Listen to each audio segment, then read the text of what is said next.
थोड़ा एक संवाद है 2 मिनट का, भले ही मैं अलग से ले रहा हूं, लेकिन संवाद बड़ा प्यारा है। नारद जी सुखदेव जी की मुलाकात। जब नारद जी सुखदेव जी को मिले और नारद जी भी वहीं जा रहे थे, तो नारद जी ने सोचा जब सुखदेव जी महाराज वहां नहीं पहुंचे हैं तो फिर इनका मोक्ष कैसे होगा, क्योंकि सब हैं हंस, ये तो परम हंस है। अब परम हंस सामने है और फिर भी न जाए, ठीक नहीं है। अब सुखदेव जी को पहुंचाना पड़ेगा। उन्होंने भी नहीं किया। महाराज परीक्षित को साप लगा है, 7वें दिन तक्षक वही जीवित होकर डस लेगा, मर जाएंगे बेचारे, तो आप चल करके उनको कोई मोक्ष का उपाय बता दो, ऐसा उपाय बताओ जो 7 दिन में हो जाए। सुखदेव जी ने इनकार कर दिया, नहीं भैया हम एक पल कहीं रुकते नहीं, तुम 7 दिन की बात लिए बैठे हो, है? हमारे बस की बात नहीं है। तब नारद जी ने कहा देखते हैं, लगाया दिमाग, महाराज आप महान हो, जाओ या ना जाओ आपकी मर्जी है, केवल मेरे प्रश्न का उत्तर दे दो बस।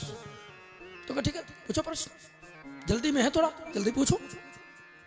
तो प्रश्न पूछा, जैसे कुआं है और कुआं के पास में एक नेत्र वाला पुरुष बैठा है जिसको सब दिखाई दे रहा है, और सामने एक अंधा आ रहा है जिसको कुछ भी दिखाई नहीं पड़ता।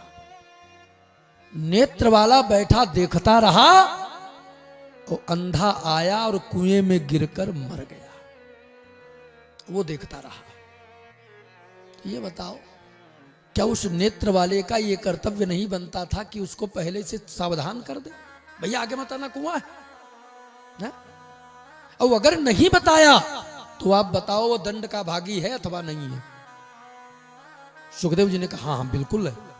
भगवान ने अगर उसको नेत्र दिए थे तो कम से कम उसको बताना था, भैया रास्ता बदल दो, आगे कुआं है।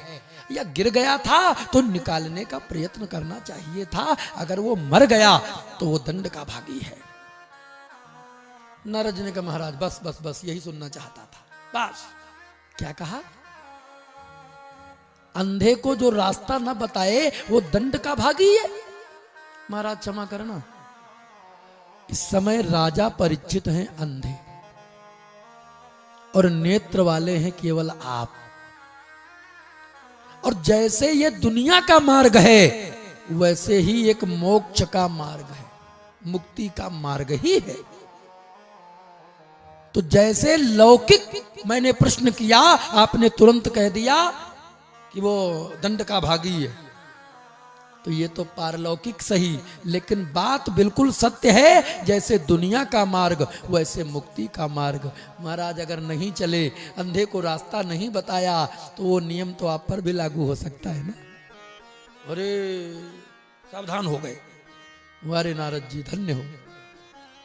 चलो भाई जल्दी में था लेकिन नहीं जाऊंगा, अब जहां कहते हो वहां चलूंगा। लो ये दृक्षया गामटमानो नपेक्षा तत्रा भवत भगवान व्यास पुत्रो। जैसे व्यास नंदन सुखदेव जी महाराज वहां पर आए तो जितने संत महात्मा बड़े बड़े विमलात्मा सब सुखदेव जी के ऐश्वर्य चमक चेहरे की कांति को देखकर सब खड़े हो गए, सम्मान करने लगे।